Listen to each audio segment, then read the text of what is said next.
Hello, Facebook family. Welcome to another episode of Marriage Mondays with Nick and Trina Brunson. And we just want to thank y'all for coming in with us tonight as we go through another concept or idea of talk about how to make your relationship better.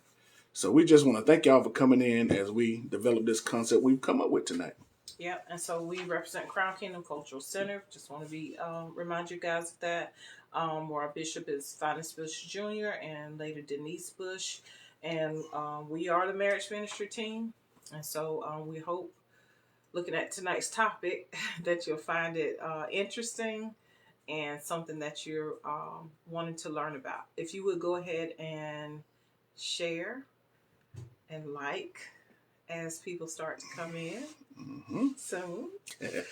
Um, but we're gonna. I guess we'll give. Do you want to give time for people to start coming in, or? Yeah. Okay. Well, I will. You're gonna go ahead and share it, kind of get it started.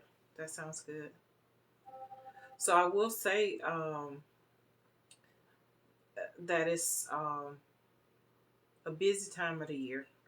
We're coming up on spring break. Are we gonna take that Monday off spring break? Mm-hmm. We hadn't talked about that, have we? No, we have not. I guess we'll see what's going on. We probably will end up that first Monday of spring break. But otherwise, we'll be here. We're always open to suggestions for topics. We talk about a lot of different issues that affect married couples, and which is what we're here for. But really, this information can be used by people who are not married, who may be in a dating relationship, or who may be preparing themselves mentally for a serious relationship. So we're hoping that you'll find this information valuable. Share it with others. Just pass it along. Keep it moving. You never know how many people who might see this message and really need it at the time that they hear it. Like today, we're talking about partnership versus relationship. I know that's something I never really considered early on in our marriage. It just wasn't something I thought about, because usually when people get married, they just assume, well, we've dated, we've established a relationship as a couple, and it should just flow. It should just continue. Right. And so what we're here for is to have you be very cognizant about your marriage relationship, not to take it for granted, but for you to be mindful to keep it at the forefront of your mind so that you're constantly working on your marriage in a way that builds it strong, that you both become better partners within your relationship. And so we really want to talk about that tonight and give you some specific food for thought in relationship to partnership, going beyond just knowing that you're in a relationship. Of course, you're in a relationship together as a married couple, but are you really partners? Yeah, have you done that? Have you went to that next step of what a relationship could be? A relationship is a shared idea of interests and concepts that you have with each other, but that partnership is an advancement of those ideas. Mm-hmm. So have you went to that next level to develop a partnership with your spouse? Yeah, and once you've gone to that level, you recognize that it feels different. The dynamic of the relationship should be more well suited to both of you once you realize that you do have a partnership, and you start to clarify what that means. It's not enough that you love somebody. Love is not enough by itself. And so marriage is not enough by itself. And so in the relationship of marriage, in the course of having a love relationship with somebody, you need to be intentional about cultivating that into a true partnership. That's a good ticket towards longevity and stability. Right. It helps to develop the marriage relationship beyond just being together and going through life as it is. It helps to develop you in when you're talking about partnering with somebody, you're actually putting everything that you have into what you're doing with your partner. I may not have expressed that the right way, but everything that you're giving to this relationship so you can develop a partnership. So if there's a situation where you're holding back, it's going to be hard for you to develop into a partnership with your spouse. You got to be. You got to go ahead. Mm-mm. What? Oh, you just got to give. You got to be willing to give all that you are to that person to build a partnership beyond just a relationship. It's certainly easier to give yourself completely in a relationship that is a partnership when you know that your partner is doing the same. Mm-hmm. And relationships can be messy. Mm. Just a love relationship in general. It can look a lot of different ways. It can have different levels of strength. Um, it can have different levels of understanding. It's very easy in just a love relationship that's not a partnership. It's very easy for there to be imbalance, inequality, unequal voices, Mm. unequal worth expressed, as in one person feels that one person may be more expressive towards the other about how they feel or where they are in the relationship. The other person might not reciprocate that same level of understanding or even that same level of trust. And relationships lend themselves to be kind of floppy and fluid and mobile. Sometimes people these days will even get in a love relationship and say, oh, we're just going to see where this is going. Okay, that is very unstable. And always, when there is a clear partnership, you're going to get a stronger understanding of what the relationship is.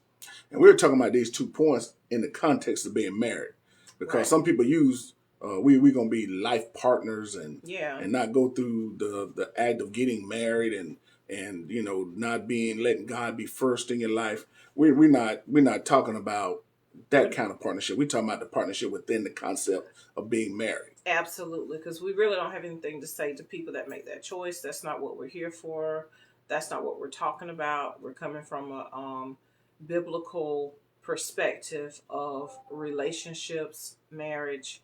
This is all based upon how the Bible expresses relationship. And so, what we're doing is trying to give clarity to the marriage relationship, and marriage is established in the Word of God. It was established by God. First people to be married were Adam and Eve, of Right. course. Mm-hmm. God is the one who put them together. And so that relationship, they were put together for a purpose. And that's another thing, too, that we are talking about here is that relationships and that our partnerships involve purpose. Right. Because just a relation, we're talking about the differences between two, right? Mm-hmm. So a relationship can be just based upon the fact that I like you, I enjoy being with you, you make me feel a certain way, or you validate what I want to know about myself. Mm-hmm. It can be very self-centered. And so partnership has to grow beyond that point. Relationship can camp out there if it wants to. The love relationship within a marriage, if it's not a true partnership, it's very easy for you to be focused on from a very selfish perspective. And a lot of people, once that marriage relationship gets to where they don't feel it's serving their individual Interest. needs Mm-hmm. and their interests, then it starts to fizzle out, and you start getting some inconsistencies in the level of commitment to the relationship, to the marriage relationship, because it's just based upon a single person's needs. And so what we want to submit to you is making sure that you have a true partnership, so that in that partnership, you know that you have obligations to that other person, and that person has an obligation to you, and together you have an obligation to God. Yeah. And I was going to say that earlier, that when you're building a partnership, build it from the perspective of it's me, my wife, and God. That threefold cord is not easily broken if you build it from that perspective. And then you can just about do anything from there and learn to build a partnership with each other. Like she was stating, that if you got to get beyond what is called, I just love her. I don't just love my wife. I'm committed to being with her till death. That's the partnership I have chosen to build with her. Now, is that a guarantee we'll be together to death? No, but in my mind, I am saying that to me that we're going to be together till one of us die. And when you say it to yourself enough and you practice the things that it take to be committed to each other like that, you're probably gonna make it. Will you agree? To some extent. Okay. I think it takes more than just belief. Right. I think belief is important, but I think it also takes faith. Yep. It takes faith to and it takes works. Faith without works is I was dead. gonna say practice, but yeah, it really does. But I think that's an excellent point, is that you do need to be mindful, because what happens in your thought life absolutely impacts your actions, and it impacts the reality and the quality of your marriage relationship. So absolutely, I do agree with you. But I just would expand a little farther that, because it gets to a point that, okay, well, I love you. Okay, but I'm sick of you right now. You kind of on my nerves, or it's the same. We're going through the same cycles, and I'm tired of going round and round and round. This ain't gonna ever change. So if that's the conversation that's in your head when those challenges come up, when you don't feel the love the way you used to feel it, you have to have something more stable than those feelings to go on. And that's also where partnership comes in. It's being committed to what we are building together. It's being committed to the purpose that we built together. And what happens is that feeling of love cycles back around. It's when you go through those hard spots, you find that you might have been up as far as feeling each other and really feeling the love, and it's so obvious, and it's just overwhelming how much you love this person, and the attraction you feel for them. And then at some point that comes down, you get sick of them dirty socks in the floor. You start getting sick of washing dirty underwear and picking up after somebody. You're tired of cooking, or you're tired of, I don't know, what's some of the daily stuff, cleaning up behind the toilet seat up. The snoring. Oh, the snoring. Yes. So those are things that can make you, sometimes when you focus on those little irritations or frustrations. What are some things you get frustrated about? As far as me and you? Yeah. Because you pulling out things that I get frustrated about. So I want we got to keep this thing balanced. Oh, the know-it-all. Can't tell you nothing. That's what I get irritated with. That's the only thing. Everything else had to be perfect. I ain't gonna say perfect now. Ain't nobody perfect, baby. And it don't get on your nerves. It don't get, nothing else gets on your nerves. Nah, not really. Okay. So that ain't my testimony. That's because you're a very tolerant person. I am. But that may get on your nerves to the extent that all the little things that bother me may get on my nerves. The bottom line is you're gonna have those fluctuations, those ups and downs, and the more you're able to work through those parts to where there's frustration or discord between the two of you, when you know that you are in partnership with somebody and that you're committed for the long run, they're committed to the long run, both of you are committed to accomplishing whatever God put you together for. You understand what your purpose is as a couple, and you're able to work through those hard parts, the feeling of love does return. Right. It does return. So we want to talk I hope we did a decent job explaining sort of the difference between just having a love relationship and having a love relationship that is also a partnership. I think we didn't mention teamwork. Right. And we probably need to elaborate on that. Yeah, in a partnership, there has to be the element of teamwork. It's hard to work with somebody that you can't talk to or get on the same page with. Even if you disagree with them, you have got to learn how to understand that this person is with you. And they're doing things that's going to create some stability or purpose for the group or for you and for the family. You can't be against each other and have this and be on a team. Yeah. That means you're opponents. Right. That means y'all are fighting for two different things. One is trying to win over the other. But if your teammates, everybody has one purpose, one goal. To win with together. Each other. Yeah. To win. Yeah. Together we win, or together we fail or lose. But whatever we're doing, we're together. And really, we only fail when we work against each other. Yep. And so, when we working together, I used to have a little thing I used to say when I was coaching football amongst the football team. And it was always, and some of the older football players that played for me back in my younger days when I was coaching middle school at Thompson McDuffie Middle School. My thing was, we did it in threes. It was one spirit, one family, one heart. And, that's where it all comes from. Everybody has to be on one accord in order to reach a goal. If you fail to be on one accord, you're going to be struggling with each other. The whole time. It's like a tug of war where you're pulling in two different directions. And guess what? Nobody's going anywhere. You don't get anywhere. That's absolutely right. So definitely being on one accord and being on one team is definitely the goal you want to reach. And getting there is a process, but as long as you work to get there, you'll get what you're looking for. Mm-hmm. Okay. So those are some of the components that we want to talk about partnership, understanding that your relationship needs to evolve into a partnership. But now we want to talk about how you actually go about getting from that place of we're just in a relationship to a place of we are focused, we're in a partnership, we are on a team together. So you want to give us some tips for that? Yep. You got to be in agreement. Just like Elder Corinne said right there. How can two walk together unless they agree? Yeah. And that's what we came up with. Yep. Amos 3:3. That's exactly what we have. That's the first thing we talked about when it's talking about forming a partnership. You got to be in agreement. Whatever you're doing, you got to be in agreement. And in that agreement, there may be some negotiating going on. Right. And, however long it take you to get to that point, beat it out.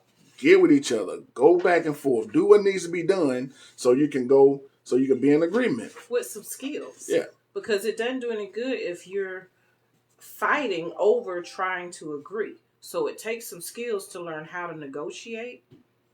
And it takes some skills to learn how to listen, how to communicate effectively so that you can get to a point of agreement.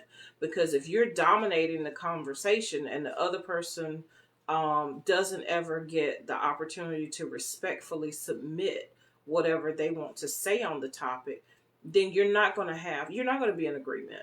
Because someone can nod their head and just say, yeah, okay, whatever. But if their heart isn't in it and they're not enthusiastically committed to whatever the agreement is between the two of you, then you're not truly walking in agreement. And so the key is being able to respect each other's opinions, especially when it comes to things like, I should say, even when it comes to little things, as in, I don't know, it could even be choosing something for your home. Right. Like choosing furniture for your home. Okay?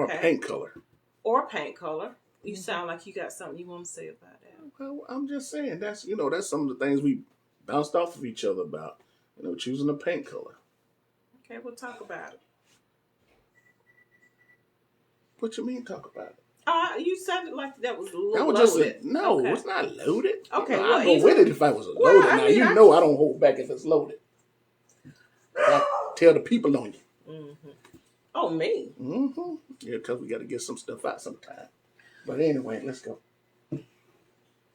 So even something as simple as choosing a paint color for your home, you both have to live in that space. Some people don't really care about that thing, about paint color, so they might say, well, whatever you pick out is fine. And they may truly mean that. Whatever you pick out is fine. That's still an agreement. But that means when that person comes home with hot paint to put on the wall, you've already given up. Yeah, you lost your voice. That's right. You've already voiced your opinion, which was to support whatever your spouse comes up with.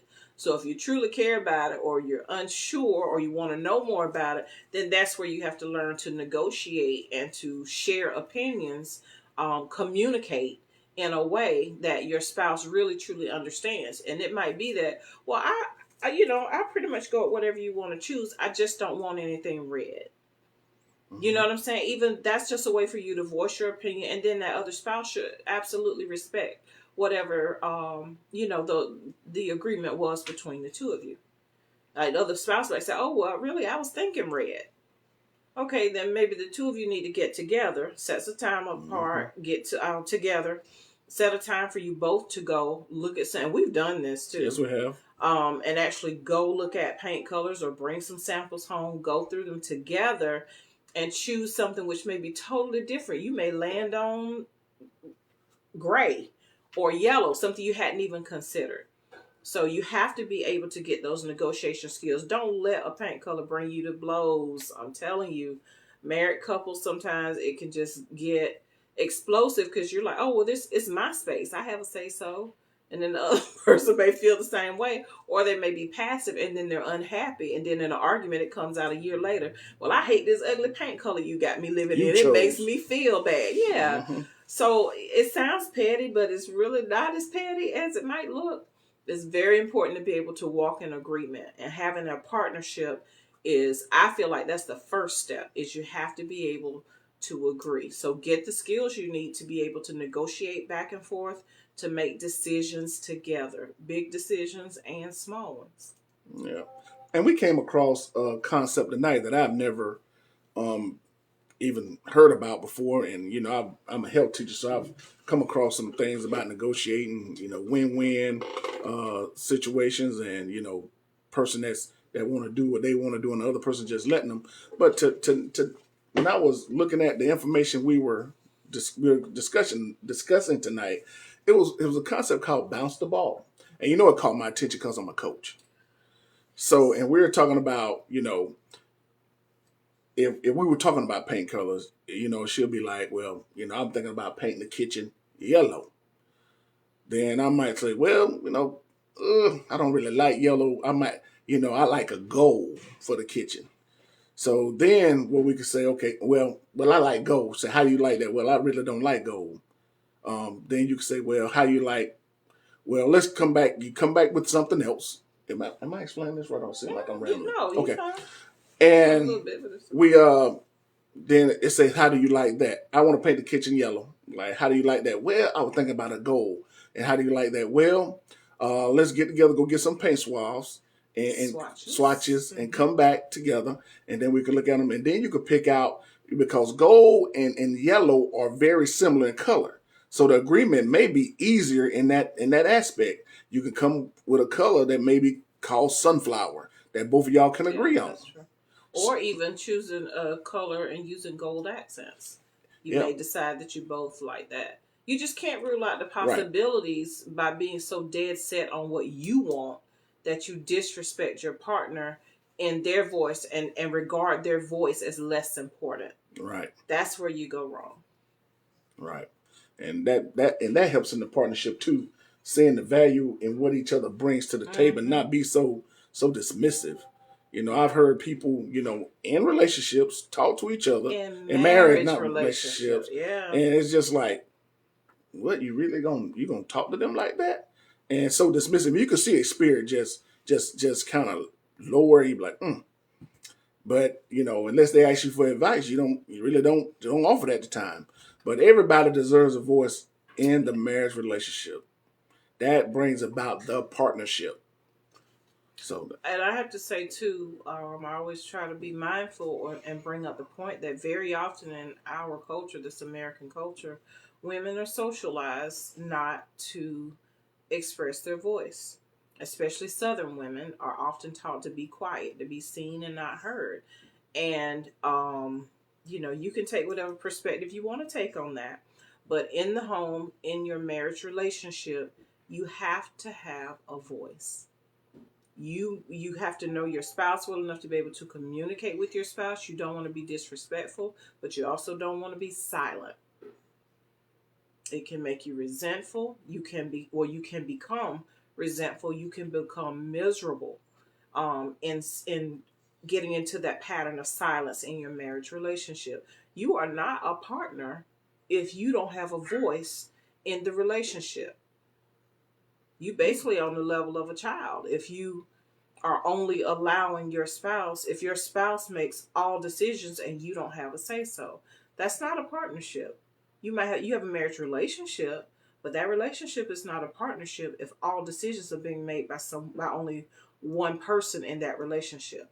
That's basically more like a parent-child relationship. Mm-hmm. That's not a marriage that is a partnership. That's a marriage that is similar, that has the dynamic of being one-sided, and it has a dynamic of a parental relationship, not of a marriage relationship. Marriage is two mature people working together in partnership for a purpose. Right. That should be the goal of your marriage, is for you to work together in purpose peacefully.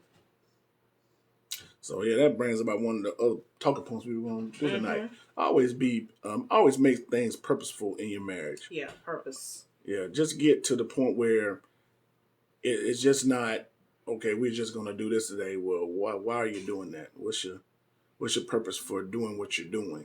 And sometimes your partner may need that explanation. Okay, I wanna invest in $1,000 in light bulbs. For what? And then you just tell them what the purpose is and tell them your research, and then they may be more apt to get on with you and partner with you in that endeavor. And when you come together, whether it does well or whether it doesn't, then there's no surprise because you upfront with your partner. Y'all went into this together, and now whether it does well or does not, y'all partner with each other in it. It's when you run into issues when you do something on your own, and then it doesn't turn out good, and now you got to explain to your partner or your spouse, you don't spend $1,000 on something that y'all didn't agree on, and that doesn't suit the purpose of the family, or it does well, and it just encourages you not to use them as a resource. That's not a partnership either. The bottom line is that what the decisions that are made within the marriage should stem from a place of purpose, right? Mm-hmm. And a place of unity in that purpose. So that don't mean you got to consult your spouse before you buy ice cream cone or you know what I'm saying. So it's about knowing that your decisions match up with those of your spouse, and that you're both working towards the same purpose. So we feel that in building a partnership, it's important to be in agreement. It's important to understand that the two of you have purpose. Why are you with this person? What can God use your relationship to accomplish in the earth?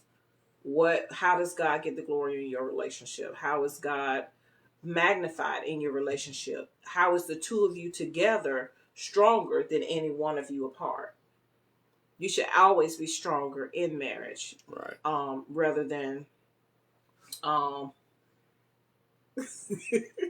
was reading Corinne's comment, ladies, let's stop hiding those shopping bags. She's absolutely right. That can be a huge problem.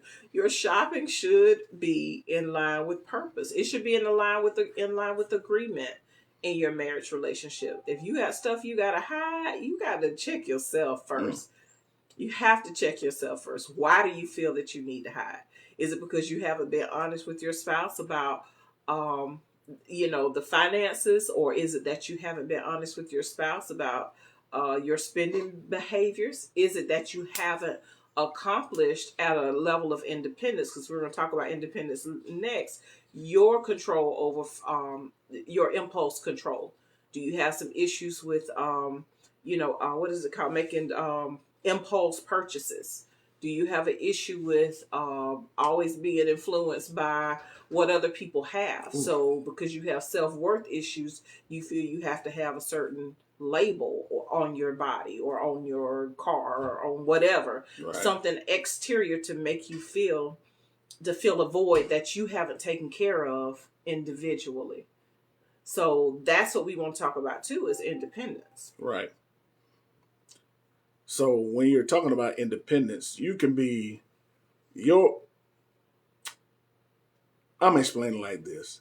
When you're talking about your independence as a married couple, your marriage should look like, and your partnership should look like how you two created it.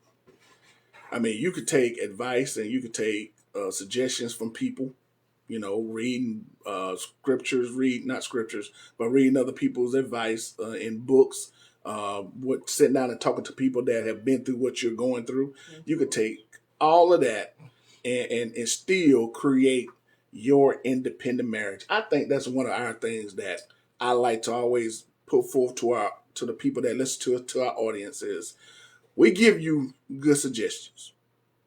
It's up to you to create your partnership independently from anything else or anybody else, because your marriage can't You look talk like about anybody being else. unique. Yeah, being unique and creating your independence. But I think you talk about more like independence in each of each other. I think that's what we talking about here, right? I mean, we can too. Okay. But I want to emphasize that independence away from other marriages, because your marriage can't be like everybody else's. It don't work that way.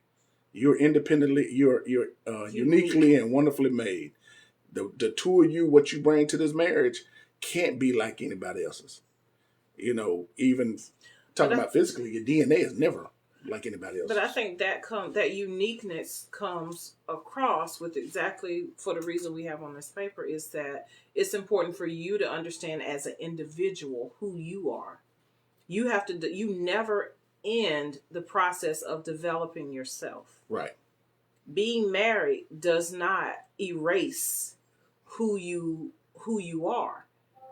It causes who you are to evolve into a we. And we can't have a we between the two of us if there's no if you don't bring an individual whole complete person into the marriage. And that's why your marriage is going to be different. And it's understanding your own identity, your own personhood, understanding who you are. That's what makes your marriage relationship beautiful and what makes it unique. And it's what makes it strong. Because when you're sure of who you are and you are sure and your spouse is sure of who he is, then the two of you coming together create a strong we. Mm-hmm. And so that's what we mean by independence. I'm not sure if that's maybe the best term to describe what we're saying, but we certainly mean that you work towards being strong, independent individuals that work together to make the strongest us, and we're much stronger together than we are apart. Right. But we do understand that we are two strong individuals in our partnership. Right. There's no more Trina than there's Nick. There's no more Nick than there's Trina. Balance. But there's a balance that we bring to this relationship that we understand that our uniqueness and our independence come from. Right. There's no misunderstanding of that. We've always said, I'm good with you. I'm better with you, but I'm good without you. Right. We've made that statement to each other. It's making that choice. Right. It's knowing that you're in this partnership by choice, not because and it gets to a point that you need one another. So certainly not saying that you can choose to love somebody and to be committed and to build a partnership to where you need that person in order to be the we that we are, and that it grows stronger and stronger. But it's not to say that if it came to a point that I had to be without my spouse by whatever cause that could happen, death or whatever cause that may happen, even sickness. Right. It's not to say that that I'm just going to roll over and die. You have to be able to stand on your own 2 feet so that you can stand together in wholeness. And that's the strength right there, understanding that we can stand together and be great together. Right. And we're here by choice. And that's sort of what makes it a partnership, because it becomes dangerous when you have one spouse who who allows or even contributes to the other person feeling worthless in order for that one partner to feel valued or valuable, as if they have to demean one spouse in order for they themselves. And that goes into relationship. That is not a partnership. Right. If one person has to put down the other in order for that person to be stronger, bigger, louder, more in control, that's not a partnership. And so you need to be able to look at your relationship and truly be honest about what kind of relationship it is. Mm-hmm. Be honest with yourself. Be honest with your spouse. And if you look at your relationship and it's not what you both feel is good and what glorifies God, then start to make some adjustments. If you're not sure where to start, I always say the first place to start is prayer, because you'll be amazed at how God can give you answers just by being humble enough to say, God, I need some help with this. I don't quite understand. I know this is not right. Help me to get some clarity on what my next steps are going to be. And sometimes that may come in the form of somebody else giving you some insight or some wisdom. It may come in the form of you coming across information. Sometimes for me, it's books. Sometimes I find out the information that I need, through the written word. Well, a lot of times the Bible gives us clarity, and that if we can understand it that way, then that's the route to go. Mm-hmm. If not, you can seek information that supports what the Bible says and helps you to understand how to make it practical. All right. And the last talking point we have tonight is learn to enjoy each other. Mm-hmm. Just learn to enjoy each other. Well, that's part of partnership is enjoyment. Learn to enjoy it. It's simple. That's how you build that strength. Learning to like we always talk about, we love going on vacation with each other. That's where we build a lot of our relationship. Our relationship. Going on trips. If y'all enjoy taking walks, going shopping for antiques, whatever it is that you do together, learn to enjoy it together. You know what I hadn't realized until now? I don't think I did. Okay. Our first date was involved travel. Yeah, we went to Six Flags with the group of friends. Right. And so that actually was our very first date. We weren't a couple at that point. That's interesting. It is. That has been always a strength for us, is to travel, to have fun together. Has always kind of been our go-to. I don't know, it wasn't random, but I just never thought of it before. Paula mentioned that honesty brings unity, and that is so the truth. It absolutely does. And when you know that you can trust your partner to be honest with you, or you trust your partner to receive your honesty, especially when it involves vulnerability, to where you feel like you kind of putting yourself out there and putting yourself on the line, and you can trust that your spouse can receive you in honesty, it absolutely brings unity. It puts you all in the space of having one mind, and it builds up your trust. That's an excellent point. Honesty does bring unity. So thank you for adding that, Miss Paula Wall. Yes. So those are our talking points for tonight. We're trying to get better about our time, like our bishop. Trying to stay on time. Within a 30-minute time frame of doing this on Monday nights. My wife's laughing at why you like and smiling? I am reserving my comments. Okay. So, you got any final comments to the people? No. I hope it was helpful. That's all I can say is I hope it makes sense, because sometimes we get to talking and I don't be sure that it's clear. But I think just from the comments that I've seen that I think we were communicating well. But then again, I may go back and listen to it and be like, ooh, it was rambling. Yeah. So hopefully it was helpful to you. Hopefully it was clear and makes sense, and that you can, Sheena said it made sense. Okay. There we go. Appreciate that. So hopefully that will help you to kind of examine your relationship and see, is my relationship a partnership? Mm-hmm. If it's not, that's what you want to work towards. It gives you something to work on. Something you can work on together is being good partners to each other. Yep. So with that said, and I just want to make this point too. Yesterday we put a cousin to rest, and I hadn't seen some of those cousins that were kin to me, close to me, in years. And it was good to see them yesterday, and they tune into this and they look at it and actually said, what y'all are talking about is actually helping in our relationships, and that was heartwarming to see that they actually look at us on Facebook and appreciate what we're doing. And that's the kind of stuff that keep us going on a weekly basis. It does. Just if one person or we just say this helped us, it's enough for us to keep on doing this. Yeah. But we do it for the glory of God, not for our own. So with that said, we appreciate y'all. Yeah, we appreciate y'all. And we love you. Okay. She tried to steal my thunder, y'all. It ain't happening. I did. Don't take it that way. From the lady and the coach. We love y'all. Good night.